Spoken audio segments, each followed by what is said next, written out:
It now turns out that stress, the problem that fear generates, stress, is responsible for up to 90% of all disease. We have to learn to let go of the fear. Consciousness needs to change. It's chronic fear chemistry itself that is the cause of the problem. Change your mind, you change the chemistry, and therefore you become empowered. I'd like to discuss today the concept of how fear influences our biology. What we understand from the nature of epigenetics is that the composition of the blood is actually what controls our genetic activity. That the composition of that blood, the chemistry of it, is based on the perceptions that we hold in our mind. And when we start to hold a perception of fear, we release different chemistry in the blood to prepare us to protect ourselves from the fear that we believe is going to affect us. So I go, well, what happens? I say, when we hold a picture of fear, one of the things that happens is that we start to get mobilized to get our body to respond to that fear. And most of us know that mobilization is related to the adrenal system, the fight or flight system built into our body. So I say, well, what happens physiologically when we're experiencing fear in our mind? And the answer is the brain releases elements such as stress hormones as cortisol and norepinephrine, as well as agents that affect the immune system such as histamine or cytokines. I go, so what is the collective response of the chemistry of fear in the blood? And the answer is it redirects the flow of energy in our body. Understand this, that the blood is controlling the energy because that's where all the nutrients and the resources are. And normally, when we're not in fear, the blood is more or less concentrated in our viscera, the organs that actually help the body grow and repair itself and maintain itself. So the blood energy is now being used to maintain our biology. However, if we live in fear, such as the old concept of being chased by a saber-toothed tiger, the question is, where do you want the blood? Well, since the adrenal system helps us in fight or flight, the adrenal system is going to redirect the blood flow into the arms and legs because those are the organs that we use to escape the fear. So the first thing that happens when fear is present in our mind is that the stress hormones go in the blood. They actually cause the blood vessels in the gut to shut down. Why?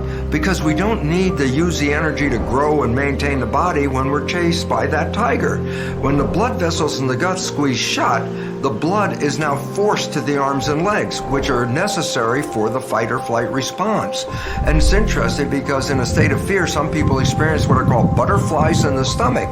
That butterflies in the stomach is the physiological consequence of the stress hormones causing the blood vessels to squeeze shut in the gut, pushing the blood to the arms and legs. And that's where we need the energy of the system.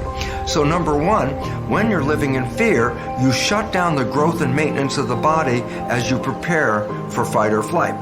Number two, there's another effect as well, and that is when fear hormones are put in the body, again, we want to conserve all the energy possible to run away from that tiger. So we shut down any mechanism that is not necessary in a fight or flight response.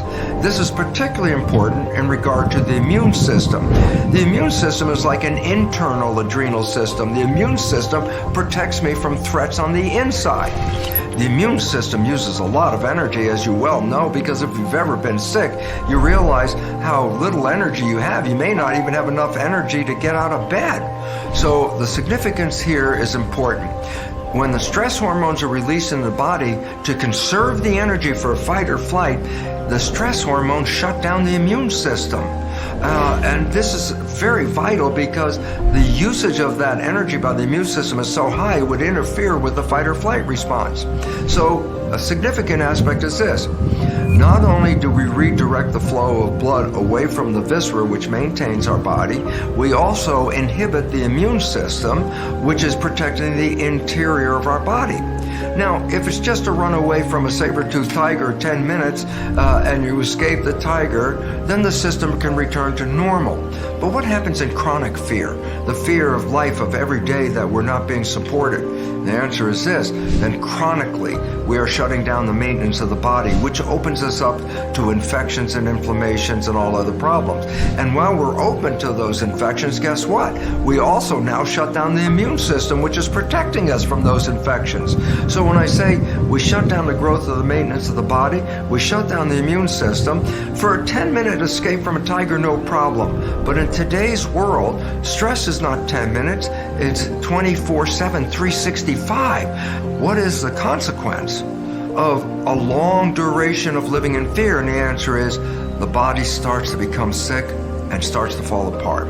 It now turns out that stress, the problem that fear generates, stress, is responsible for up to 90% of all disease. And so while we were thinking genes were causing the diseases, no, it's the consequence of stress and the chemical consequence of that, shutting down growth, shutting down the immune system, opens up the body for a failure. And this is why disease is the result of chronic fear. So the relevance is this: we have to learn to let go of the fear. We have to recognize that most of the fear is just programming, people scaring us with beliefs about this is going to happen and that's going to happen. And when we hold those beliefs in our mind, those beliefs are translated into the chemistry of stress, which then impacts the body in a very negative way. So consciousness needs to change. We have to stop the fear thoughts. We have to switch into healthier thoughts.